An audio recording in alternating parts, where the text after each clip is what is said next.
యేసుక్రీస్తు నామములో కూడి వచ్చిన మీ అందరికీ ప్రభు పేరిట వందనాలండి. మా అందరికి వందనాలు. కూర్చోమన్నప్పుడు అందరూ కూర్చోవాలి. రుచి కావాలా?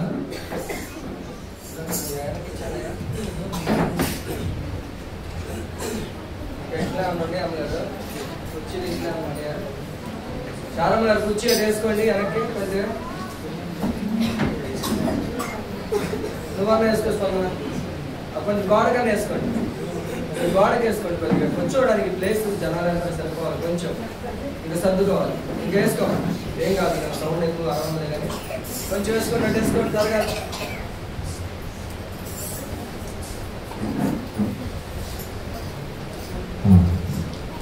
మంచిది.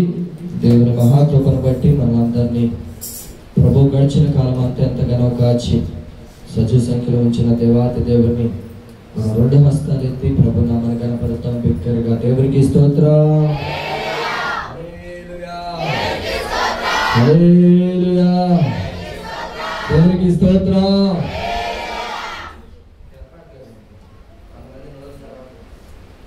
ఇంకొకసారి చెప్తామా? దేవునికి స్తోత్రం. మంచిది. గడిచిన 2 వారాలు మనం ఒకే వాక్యాన్ని ధ్యానం చేస్తాం. మొదటి నుండి దేవుని మాటలు మనం ధ్యానం చేస్తూనే సిద్ధపాటును గురించి వచ్చాము. ఆ సిద్ధపాటు కాళ్ళు కడుగుటలో సిద్ధపాటు కలిగి ఉండుట మేలని. స్త్రీ పురుషునికి ఎలాగ లోపడాలో, స్త్రీ ఉండవలసిన క్రమం ఏంటో విన్నాము. అలాగనే పురుషుడు కూడా భార్యను ఎలాగో ప్రేమించాలో విన్నాము. బిడ్డలు కూడా తల్లిదండ్రులను ఎలాగో ప్రేమించాలో, లోపడాలో, పెద్దలు ఎలా గౌరవించాలో మనం విన్నాం.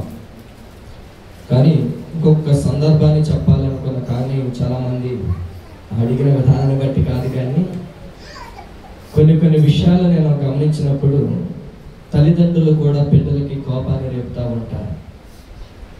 అత్తలు కూడా, మామలు కూడా కోడలకి కోపాన్ని రేపుతూ ఉంటారు. అది కూడా కరెక్ట్ కాదు. అందుకనే దేవుని యొక్క వాక్యం దానిలో కూడా ఉన్న మాట ఏంటంటే, అందరికీ ఉద్దేశించింది ఒకరిని తక్కువ ఒకరు ఎక్కువ కాదు, దేవునికి అందరూ సమానమే. ఎఫెసీయుల గ్రంథము 6వ అధ్యాయము 1వ వచనం నుండి చదువుదాం. 1వ వచనం నుండి చదువుదాం. అందరు బైబిల్ ఉన్న వారందరూ తీయండి. నేను త్వరగా వాక్యంలోకి వెళ్ళిపోతా. ఇది ఒక 5 నిమిషాలు చెప్తాం అనుకున్నా. ఖచ్చితంగా టైం పెట్టుకుంటున్నా. ఎఫెసీయుల గ్రంథం 6వ అధ్యాయం 1వ వచనం. పిల్లలారా, ప్రభువునందు మీ తల్లిదండ్రులకు విధేయులయుండుడి, ఇది ధర్మమే. నీకు మేలు కలుగునట్లు నీ తల్లిని నీ తండ్రిని సన్మానించుము. అప్పుడు నువ్వు భూమి మీద దీర్ఘాయుష్మంతుడు వగుదువు. ఇది వాగ్దానముతో కూడిన ఆజ్ఞలలో మొదటిది. తండ్రులారా, మీ పిల్లలకు కోపము రేపక ప్రభు యొక్క శిక్షణలోను బోధలోను వారిని పెంచుడి. ఏమని ఉందండి? వ్యక్తమే.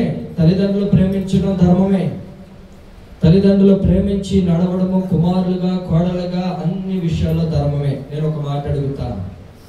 వివాహం చేసుకున్నప్పుడు తన తండ్రిని, తన కుటుంబాన్ని అంతటిని విడిచిపెట్టేసి, ఇక నా భర్తే నా సర్వస్వం, నా అత్తమామలే నా తల్లిదండ్రులు అని ఆమె నీ ఇంటికి వచ్చినప్పుడు నీ యొక్క కోడలనైనా, నీ యొక్క ఇంటికి వచ్చిన బిడ్డలైనా నువ్వు ఎలా చూడాలంటే, వారి కూడా నీ కళ్ళ ముందు పుట్టినాడు కనుక ప్రేమతో చూసేవారిగా నువ్వు ఉండాలి.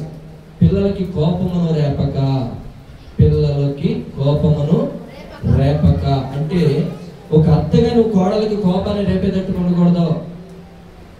ఒక మామగా కోపాన్ని రేపేటట్టు ఉండకూడదు. ఒక తండ్రిగా పిల్లలకి కోపాన్ని రేపేటట్టుగా నువ్వు ఉండకూడదు.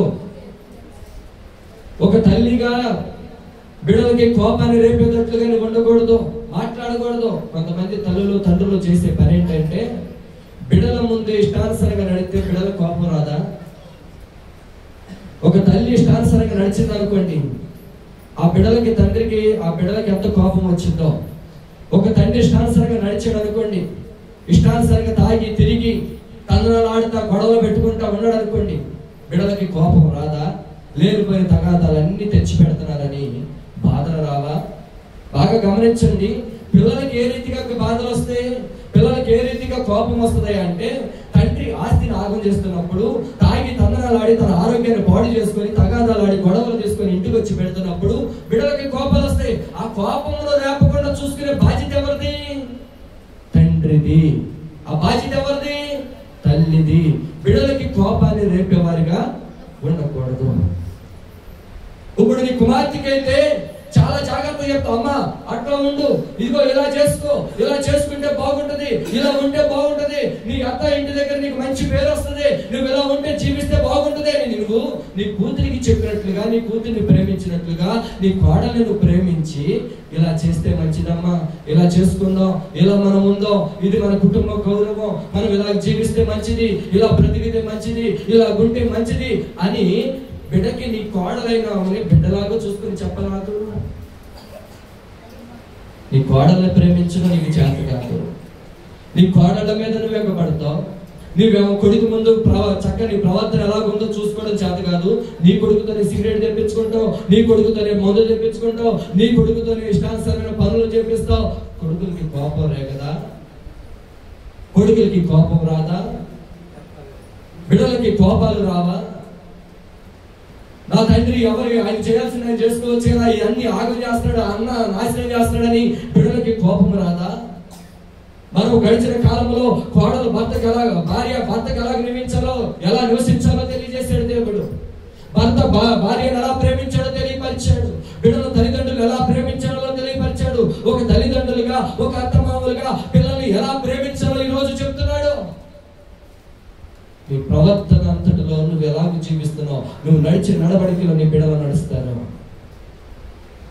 ఒక తండ్రి విషయంలో మనం ఇంతకు ముందు చెప్పాం. ఒక కుమారుడంట తన తండ్రిని బయట పండుకోబెట్టి తనకు ఒక బొచ్చిచ్చేవాడంట. ఇగో నువ్వు ఇది కడుక్కొని శుభ్రంగా నీ దగ్గర పెట్టుకో, నా భార్య తీసుకొచ్చి అన్నమేత నువ్వు తిని మనం కొడుకున్నాడు. ఆ బొచ్చిని ఏం చేశారు అంటే తన కొడుకు చూస్తామన్నాడంటే ఆ రోజు తీసుకుని వెళ్ళి ఏయడం తినడం చూస్తున్నాడంట. ఏయడం తినడం చూస్తా ఉంటే అది చూసి ఈయన కొడుకు ఏం చేశాడు అంటే జాగ్రత్తగా కంచం ఒక రోజు దాచేసాడంట. ఈ తండ్రి కంచమేది అని ఎత్తుకుంటున్నాడంట. ఏమైందిరా, ఎక్కడుందో ఏమైంది అని మళ్ళీ ఆ నాన్న మీదకి వెళ్తుంటే, నాన్న పట్టమాకు తాతనే, ఇదిగో నేనే ఆ కంచాన్ని దాచా. ఎందుకనంటే రేపు పొద్దున్న నువ్వు కూడా ముసలుడు అవుతావుగా, నువ్వు కూడా అదే మంచాన్ని పడతావుగా, అప్పుడు నీకు కంచం పెట్టడానికి, అదే కంచాన్ని నీకు ఇవ్వడానికి నేను దాచానా అన్నాడంట. నీ ప్రవర్తన సరిగ్గా చూసుకుంటే నీ కొడుకు నీకు అదే స్థితి తీసుకురాడుగా. నువ్వు నీ తల్లిదండ్రులు చూస్తే నీ కుమారుడు నీ కుమార్తె నీ తల్లిదండ్రులు చూస్తారుగా. నీ ప్రవర్తన ఎలాగున్నది, నీ పరిస్థితి ఎలాగుంది, బిడ్డల ముందు నీ ప్రవర్తన ఎలాగ జీవిస్తూ ఉన్నావు. నువ్వు బిడ్డల కోపాన్ని రేపేలాగుంటున్నావా? కోపాన్ని నువ్వు చల్లార్చేటట్టుగా నీ కోడలకి చెప్పుకొని చేయించుకునేటట్టుగా, అమ్మ కొంచెం ఉప్పు ఎక్కువైంది, కొంచెం తగ్గించమ్మా, నాకు కొంచెం బీపీ అందుగా, నా వరకు కూర పక్కన పెట్టి నువ్వు వేసుకో అని చెప్పొచ్చుగా. దీనికే అలిగి అనందరకుండా కూడి తినకుండా పక్కన పెట్టేసి ఒక రోజు అమ్మ ఎందుకు తినలేదని కొడుకు అడిగి, రెండో రోజు గొడవ అయ్యి, ఏమండి ఆ కోడల అత్త చెప్పుకో, నాకు కొంచెం కూర ఉప్పు తీసేసి పక్కన పెట్టి నాకు ఉప్పు మీరు వేసుకుని తినండి. నిజమే, ఇప్పుడు యవనస్తులకి ఉప్పు కావాలి, ముసలికి ఉప్పు తక్కువగా ఉండాలి. వాళ్ళకి బీపీలు పెరిగిపోతున్నాయి కనుక, వాళ్ళు బీపీలు పెరిగిపోయి బలహీనలు అయిపోతున్నారు కనుక, అందుకని మనం ఏం చేయాలి, అడిగి చెప్పి చేయించుకోండి. నీ కూతురికైతే చెప్పవమ్మా, ఎందుకే అంత ఉప్పు వేస్తున్నావు, తగ్గించమ్మా, నాకు బీపీ ఎక్కువ అవుతుందని చెప్తాను. కోడల మీద అయితేనే వరిసేస్తావా, కూతురికైతే నేను చెప్తావా? మీ జీవితాల్లో కొన్ని విషయాలు దేవుడు అందరితో మాట్లాడుతున్నాడు. ఒక అత్తతోనే మాట్లాడట్లా, ఒక కొడుకుతోనే మాట్లాడతా, ఒక కోడలతోనే మాట్లాడతా, ఒక చిన్న బిడ్డలతోనే మాట్లాడతా, అందరితో ప్రభు మాట్లాడుతున్నాడు. అందరికి న్యాయాన్ని తీర్చేవాడు ఆయన, అందరికి న్యాయాన్ని తీర్చేవాడు ఆయన. కనుక మీరు మీ అత్తలను చూసేటప్పుడు, మీ కోడల విషయంలో, మీ బిడ్డల విషయంలో మీరు ఎలా ఉండాలి అంటే కోపమును రేపక, మీ పిల్లలకు కోపమును రేపకుండా చూసుకోవాలంట. వారిని దేవుని భయభక్తుల్లో పెంచేటట్లుగా నీ పిల్లలతో చెప్పుకొని వారిని నడిపించుకునే విధంగా ఉండాలి. నడిపించుకునే విధంగా నువ్వు నడవాలి. ఓ తల్లి అడిగింది, అన్నయ్య మరి పరిస్థితి అంతా బాగానే చెప్పారు, కానీ మరి తల్లి లేని కొడుకులు లేని తల్లుల పరిస్థితి ఏంటి అని అడిగింది. నిజమే, కొడుకులు లేని పరిస్థితి ఏంటంటే, మొదట నీ అత్తని నీ భర్తను నువ్వు ప్రేమగా చూసుకున్నప్పుడు నీ అమ్మను చూస్తానంటే కాదంటారా? కాబట్టి నీ అత్తని నీ భర్తని ప్రేమగా చూసుకుంటున్నప్పుడు నీ అమ్మను చూస్తానంటే కాదంటారా? నీ అత్తను సరిగ్గా చూడవు, నీ భర్తను సరిగ్గా చూడవు, నీ అమ్మను చూడొద్దని అంటే నాకు పెట్టవు కానీ తీసుకెళ్ళి ఆమెకు పెడుతుందండి అంటారా లేదా? నాకు జైలు కానీ తీసుకెళ్ళి ఆమెకు చేస్తానండి అంటారా లేదా? చూడొద్దు అని అట్లా కొడుకులు లేని తల్లిదండ్రులు కూడా చూడాలి. అల్లుడు కూడా అలాంటి ప్రేమ కలిగి ఉండాలి. అల్లుడు కూడా ప్రేమ కలిగి ఉండాలి. మాకేం పట్టింది, మాకెందుకు వచ్చింది అంటానికి ఆమె తల్లిదండ్రులు, కుమారులు లేరు, నీవే కుమారుడు అనుకుంటుంది, నీవే కుమార్తె అనుకుంటుంది, నీ అల్లుడైనా కొడుకైనా నాకు ఒకటేనైనా నాకు అని అత్తమామలు అనుకుంటున్నప్పుడు అత్తమామలు కూడా చూసే బాధ్యత అల్లుడు కూడా మగోడికి లేదని అనుకోవడానికి లేదు. అందరికీ ఆ బాధ్యత ఉంటుంది. పరిశుద్ధ గ్రంథము అన్ని విధాల రెండంచులు కలిగిన కట్టుకో, అందరికీ సమానంగా పంచేది, అందరిని ప్రేమగా పెంచేది. కనుక మనం ఎలాగుండాలి అంటే ప్రేమను చూపే వారికి ఉండాలి. అసలు సమస్తము దేనిలో దాగిపడి ఉందంటే మా ఆత్మ తండ్రి చెప్పాడు, ప్రేమలోనే సమస్తము దాగి ఉన్నది. ప్రేమ ఉంటే అత్తనైనా చూస్తాం, ప్రేమ ఉంటే కోడలైనా చూస్తాం, ప్రేమ ఉంటే బిడ్డలైనా చూస్తాం, ప్రేమ ఉంటే బిడ్డల తల్లిదండ్రులైనా చూస్తారు. అంత దాగి ఉన్నది ప్రేమలోనే. కనుక అందరూ ప్రేమ కలిగి జీవించండి. అందరూ కూడా అత్తకి లోబడేవారిగాను, అత్త కోడల్ని బిడ్డలాగా చూసుకునేటట్లుగా ఉంటే, కుమార్తె విషయంలో ఒకలాగా పక్షపాతం చూపించకూడదు. నీ కుమార్తె నీ రావద్దు దగ్గరుండి, రేపు పొద్దునే దాన్ని వచ్చి చూడాలంటే దగ్గరుండి చూసేది నీ కోళ్ళే. నీ కూతురు చదువుతుంటావా? వచ్చి చూస్తుందంటే అక్కడ నుండి అక్కడికి వచ్చేసరికి నీ ఊపిరి ఎట్టుపోతుందో తెలియదు. నీ కూతురు అక్కడ నుండి ఇక్కడికి వచ్చి మా అమ్మ బాగాలేదంట అని పోట్లాడి భర్తలో పోట్లాడు చేసినా బస్సు ఎక్కువ వచ్చేసరికి నీ ఊపిరి ఎక్కడ ఉంటుందో తెలియదు. అదే కోడల దగ్గర ఉంటే ఆ ఊపిరి ఆపి చక్కగా ఆరోగ్యంగా ఉండేది. కోడలను కూతురులను చూసుకోవచ్చు కదా. నీకు ఆ ప్రేమ లేదు, దేవుడు న్యాయం తీర్చడా? మా కుటుంబం కాదండి, అందరి కుటుంబాలకి అందరికి న్యాయాన్ని తీర్చేవాడు. ఒకరికి ఒక పక్షపాతం లేదు, అందరికీ పక్షపాతం లేనివాడు దేవుడు, న్యాయము తీర్చేవాడు ఆయన. కనుక మనము దేవుని విషయంలో లోబడే వారి గాను, ప్రేమ చూపించే వారి గాను, కోడల్ని కూడా కూతురులాగా చూసుకునే వారి గాను నీవు అన్ని విడిచిపెట్టి వచ్చిందండి. ఇంటి దగ్గర కూర్చుంటే పని చెప్పరు, తల్లిదండ్రులు పని చెప్తారా? సరే బాగాలేదు నేను వదిలేస్తారా? ఆడే చేసుకున్నది ఆ తల్లి చేసుకున్నది, ఆ తల్లి వండింది, అమ్మ లేచి అన్నం తినాలి అమ్మ అని లేపి వెళ్ళిపోతే, అత్తగారింటికి వస్తే అంత కుదరదు, అన్నీ చేయాలి. మరి అంత సుఖాన్ని విడిచిపెట్టేసి, అంత సంతోషాన్ని విడిచిపెట్టేసి నీ ఇంటికి వచ్చి అన్ని చేస్తున్నప్పుడు నీ బిడ్డను ఎలా చూసుకోవాలి? కోడాలంటే బిడ్డలాగా చూసుకోవాలి. తల్లిదండ్రులు బిడ్డలను కూడా ఎలా చూసుకోవాలంటే కోపమును రేపకుండా చక్కగా నిదానంగా చెప్పుకోవాలి. చాలా మంది తల్లిదండ్రులు చెప్పడం నేను విన్నా, అయ్యా మనం అలా చేయకూడదురా, ఇలా చేయకూడదు నాన్న, మనం అలా ఉండాలిరా, ఇలా ఉండాలిరా అని చెప్పుకున్న వారిని నేను ఎంతో మంది తల్లిదండ్రులు చూశాను. కనుక మనము కూడా దేవుని విషయంలో బిడ్డల్ని దేవుని భయములోను భక్తిలోను పెంచేవారిగా మనం కూడా నడిచేవారి ఉండాలి. మొదట మనం నడవలేదనుకో, ఒక సహోదరుడు అన్నాడు, ఏమండి వీళ్ళు ప్రార్థనకు వస్తున్నారు కానీ నేను నోట అమ్ముట అన్ని బూతులేనండి. ఏంటికి వీళ్ళు ప్రార్థనకు వచ్చేది? ఎందుకు ఇలా ప్రార్థనకు వచ్చేదన్నా నువ్వు చెప్పు. వీళ్ళు ప్రార్థన చేయరు, వీళ్ళు బూతులు పెడతారు, వీళ్ళు అన్ని చేస్తారు, మళ్ళీ నన్ను మారమంటారు, నన్ను రమ్మంటారు, నేను ఎట్టనన్నా అన్నాడు. అసలు ఆ మాటకి నా తల దించుకొని ఏం మాట్లాడలేకపోయాను. నీ ప్రవర్తన సరిగ్గా లేనప్పుడు నువ్వు తండ్రిగా కుమారుడికి ఏం చెప్తావు? నీ ప్రవర్తన సరిగినప్పుడు ఒక తల్లిగా నీ బిడ్డకి ఏం చెప్తావు? నువ్వు నడిచి నీ బిడ్డలను నడిపించాలి. అప్పుడు దేవుడు ప్రతి ఒక్కరి ప్రార్థన ఆలకిస్తాడు, ప్రతి ఒక్కరి కుటుంబంలో సమాధానాన్ని ఇస్తాడు. నువ్వు దేవుని యొక్క మాటను బట్టి నువ్వు నడిచి నీ బిడ్డలు నడిపిస్తే క్షేమంగా ఉంటావు. అందుకని దేవుని యొక్క వాక్యం సెలవిస్తూ ఉంది, మన నడవడికను బట్టి పిల్లల్ని మనం బాధ పెట్టే వారిగా మనం ఉండకూడదు, బాధ తేకూడదు అని అంటున్నాడు కదా. మరొకసారి మాట చదువు వాక్యంలో వెళ్ళిపోతాం. తండ్రులారా మీ పిల్లలకు కోపమును రేపక ప్రభు యొక్క శిక్షలోను బోధలోను వారిని పెంచి. ఎక్కడ పెంచాలంట? ఎక్కడ పెంచాలి? ప్రభు యొక్క శిక్షలోను బోధలోను వారిని పెంచాలి. మనం పెంచేవారిగా ఉండాలి, వారిని నడిపించేవారిగా మనం ఉండాలి. కనుక మనమందరం కూడా దేవుని మార్గంలో నడుస్తూ మన బిడ్డలను పెంచేవారిగా ఉందాం. సరే, మంచిది. చదవబడిన మూలవాక్యానికి వచ్చేద్దాం. 1 సమూయేలు గ్రంథము 25వ అధ్యాయము 41వ వచనం. చాలా జాగ్రత్తగా వినాలి. ఇది వరకు శరీరానుసారంగా సిద్ధపాటు కలిగి, ఈ రకంగా సిద్ధపాటు కలిగి ఆత్మానుసారంగా వెళితేనే నీకు మేలు. నీ బిడ్డలకి కోపం రేపగా, నీ బిడ్డలను ప్రేమించేటట్లుగా, నీ కోడలను ప్రేమించేటట్లుగా అన్ని విషయాల్లో ఉండాలి. పాడలు అన్ని విషయాల్లో మనం సిద్ధపాటు కలిగి ఉండాలి. అలాగే ఆత్మానుసారం కూడా సిద్ధపాటు కలిగి ఉండాలి. చూడండి, 1 సమూయేలు గ్రంథము 25వ అధ్యాయం 41వ వచనం. ఆమె లేచి సాగిలపడి నా ఏలిన వారి చిత్తము, నా ఏలిన వారి సేవకులు పాదములు కడుగుటకు, నా ఏలిన వారి దాసురాలునకు నేను సిద్ధముగా ఉన్నానని చెప్పి త్వరగా లేచి అమ్మా గార్ధము మీద ఎక్కి తన వెనక నడుచుచున్న 5 పనికత్తెలతో కూడా దావీదు పంపిన దూతల వెంబడి రాగా దావీదు ఆమెను పెళ్లి చేసుకునేను. చాలండి. ఇప్పుడు సంఘం ఎలా ఉన్నది అంటే వధువు సంఘమై ఉన్నది. వధువు అంటే స్త్రీ. ఎలాగుండాలి అంటే సిద్ధపాటు కలిగి సాగిల పడేవారిగా. అయ్యా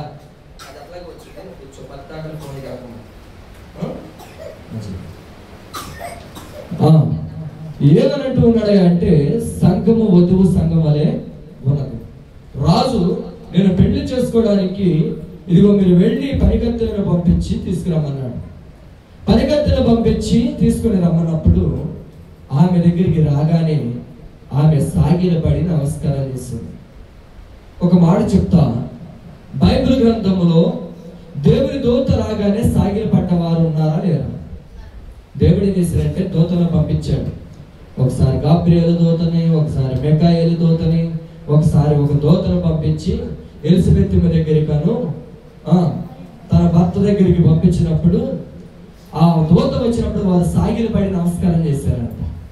అంటే ఎవరు వీరయ్యా అంటే దేవుని పనివారు. దేవునికి స్తోత్రం. ఎవరయ్యా అంటే దేవుని పనివారు. దేవుని పనివారు ఎవరనగా ఆయన దూతలు. ఆయన దూతలు ఒక వర్తమానాన్ని తీసుకొని వచ్చినప్పుడు వారు సాగిల పడి నమస్కారం చేశారు. వారు సాగిల పడి నమస్కారం చేసి ఇదిగో పెళ్లి కుమారుడు మమ్మల్ని ఆయన చేసుకోవడానికి సిద్ధంగా ఉన్నాడు కనుక నా యజమానుని పాదములు కడుగుటకు నేను సిద్ధంగా ఉన్నానని ఆమె నిశ్చయించుకొని రెడీ అయిపోయింది. మనం ఎలా ఉండాలి? దేవుని యొక్క దూతల వర్తమానాన్ని పంపించినప్పుడు, దేవుడు మనతో మాట్లాడుతూ ఉన్నప్పుడు దేవుని యొక్క పాదాలు కడగడానికి సిద్ధమైపోవాలి. పరలోక రాజ్యం దేని పోలి ఉందంట? పరలోక రాజ్యం దేని పోలి ఉంది? 10 మంది బుద్ధి కలిగిన 10 మంది కన్యకలను పోలి ఉన్నది. ఆ 10 మంది కన్యకల్లో 5 బుద్ధి కలిగిన వారు ఉన్నారు, 5 బుద్ధి లేని వారు ఉన్నారు. ఎవరు బుద్ధి కలిగిన వారే అంటే తమ సిద్ధపాటు కలిగి పెళ్లి కుమారుడు వస్తాడు, తనతో కూడా పెళ్లి విందులోనికి తీసుకుని వెళ్తాడని వారు సిద్ధంగా ఉన్నారు. సిద్ధంగా ఉన్నప్పుడు ఒక మాట వినపడింది, ఇదిగో పెళ్లి కుమారుడు వస్తూ ఉన్నాడు, మీరు సిద్ధంగా ఉండడి అని కేక వినపడంగానే నిద్రపోయిన వాళ్ళలో లేచారంట. ఏం చేశారు? నిద్రపోయిన వాళ్ళ లేచారంట. లేచి దివిటీ లెక్క చూసుకోగానే ఒక 5 ఏమో మిటుకు అంటున్నాడు. సరే ఎలుగుతుందిలే కానీ ఇది ఎక్కడి వరకు ఎలుగుతుందో తెలియదు, ఆరిపోతేమో నూనె లేదు కదా మా దగ్గర, నూనె కొనుక్కొని తీసుకొచ్చుకుందామని సరే వాళ్ళని అడుగుదామని చూశారు. బుద్ధి కలిగిన వాళ్ళు ఏం చేశారంటే సిద్ధుల్లో నూనె ఉంది, పక్కన కూడా సిద్ధపాటు చేసుకుని నూనె తీసుకుని వెళ్ళారు. వాళ్ళకి ఆ పెళ్లి కుమారుడు ఎదుర్కోవడానికి సరిపడంత ఉంది. ఈయన కేక వినపడింది, ఇదిగో పెళ్లి కుమారుడు వస్తున్నాడు, మీరు సిద్ధంగా ఉండండి, మీరు ఆయన ఎదుర్కొని రండి అనగానే ఈ సిద్ధపడిన వాళ్ళు ఏమో దివిటీలు పట్టుకొని బయలుదేరారు. దివిటీలు పట్టుకొని ఎదురుగా వెళుతున్నారు. సిద్ధపడిన వారు ఏం చేస్తున్నారంటే అమ్మ మాకు కొంచెం నూనె ఇవ్వండి అంటే మీకును మాకును సరిపోదు కనుక మీరు వెళ్ళి అమ్మవారి దగ్గరికి వెళ్ళి కొనుక్కొచ్చుకోండి. వీళ్ళు అమ్మవారి దగ్గరికి వెళ్ళి కొనుక్కొని వచ్చేసరికి ఆ పెళ్లి కుమారుడు ఏమయ్యాడంటే రానే వచ్చాడు. వాడిని తీసుకుని వెళ్ళాడు, తలుపు వేసేసాడు. తలుపు వేసేసి అయ్యా తలుపు తీ అంటే మీరెవరో నేను ఎరుగను అన్నాడు. మీరెవరో నేను ఎరుగను. ఇప్పుడు పెళ్లి కుమారుడు ఎవరయ్యా అంటే పాత నిబంధన గ్రంథంలో దావీదైతే ఇక్కడ మనకి ఆత్మానుసారంగా దేవుడు చెప్తున్న మాట ఏంటి అంటే ఆయనే పెళ్లి కుమారుడు అన్నాడు. మనం వధువు సంఘమై ఉన్నాం. దేవునికి స్తోత్రం. మనం ఎలా ఉండాలి అంటే ఆయన పాదాలు కడగడానికి సిద్ధముగా ఉన్న వారిగా ఉండాలి. ఆయన పాదాలు కడగడం వలన కలిగే మేలేంటి, ఆయన పాదాలు కడగడం వలన కలిగే లాభం ఏంటి, ఆయన పాదాలు కడిగే వాళ్ళలాగా ఉంటే ఆశీర్వాదం ఏంటి అని అంటే ఒక స్త్రీ యేసు ప్రభు వారి దగ్గరికి వెళ్ళింది. ఆయన ఒక విందులో కూర్చొని ఉండగా ఆమె ఒక అత్తరును తీసుకుని వెళ్ళిపోయి ఆమె అక్కడికి వెళ్ళిపోయి అత్తనేమో తల మీద పూసేసి శరీరం అంతా పూసేసి కన్నీళ్లతో తన పాదాలని కడిగేసి తన ఎంట్రుకలతో తుడిసిందంట. అప్పుడు ఏమన్నాడంటే నీ పాపములు క్షమించబడింది. పాదాలు కడగడం వల్ల కలిగే లాభం ఏంటో చూద్దాం. చూడండి పరిశుద్ధ గ్రంథంలో లోక సువార్త 7వ అధ్యాయము 37వ వచనం.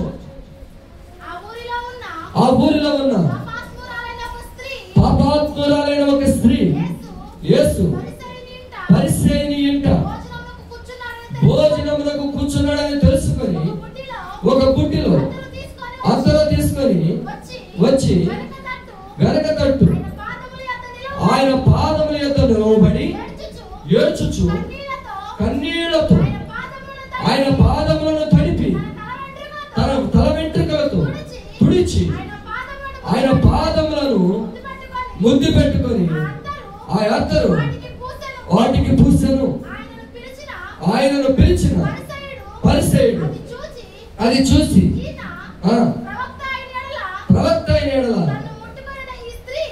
తను ముట్టుకున్న ఈ స్త్రీ ఎవతియో ఎటువంటిదో ఎరిగి ఉండును, ఇది పాపాత్మురాలు అని తనలో తాను అనుకునేను.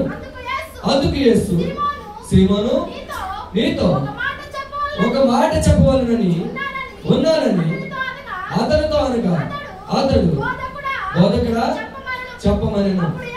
అప్పుడు యేసు అప్పు ఇచ్చు ఒకరికి 2 రుణస్థులుండిరి. వారిలో ఒకడు 500 ధనారములను మరి ఒకడు 50 ధనారములను ఆ అప్పు తీర్చుటకు వారి యొక్క ఏమీ లేకపోయిన కనుక అతడు వారిద్దరిని క్షమించును. కాబట్టి వీరిలో ఎవడు అతన్ని ఎక్కువగా ప్రేమించును చెప్పమని అడిగాను. అందుకు సీమోను అతను ఎవరికి ఎక్కువ ప్రేమించును వాడే అని నాకు తోచుచున్నదని చెప్పగా ఆయన నీవు సరిగా యోచించమని అతనితో చెప్పి ఆ స్త్రీ వైపు తిరిగి సీమోనుతో ఇట్లా నేను ఏమంటున్నాడు, ఎవరైతే ఎక్కువగా ప్రేమిస్తారో వారి పాపములు వారికి క్షమించబడతారు. దానికి ఉదాహరణ చెప్పాడు. 500 దినారములను 50 దినారములను తీసుకుని వచ్చాడు. వీడు రుణాలు తీర్చలేదు. వారు వచ్చి క్షమించము నా దగ్గర ఏమీ లేదన్నప్పుడు ఎవరిని క్షమించాలి అంటే ఎక్కువగా ఎవరు ప్రేమిస్తున్నారో వారిని. అంటే ఈ స్త్రీ ఏం చేసిందంటే ఎక్కువగా ప్రభుని ప్రేమించింది కనుక ఆమె ఏం చేసిందంటే అత్తరు చాలా విలువైనది. ఆ అత్తరుని తీసుకొచ్చి ఆయనకు పూసింది. వీటన్నిటికంటే ప్రాముఖ్యమైనది ఏంటో తెలుసా, ఆయన వెనుకట నిలబడి ఏడుస్తుందంట, కన్నీళ్లు విడిచిందంట. ఆ కన్నీళ్లతో ఆయన పాదాలు కడిగిందంట.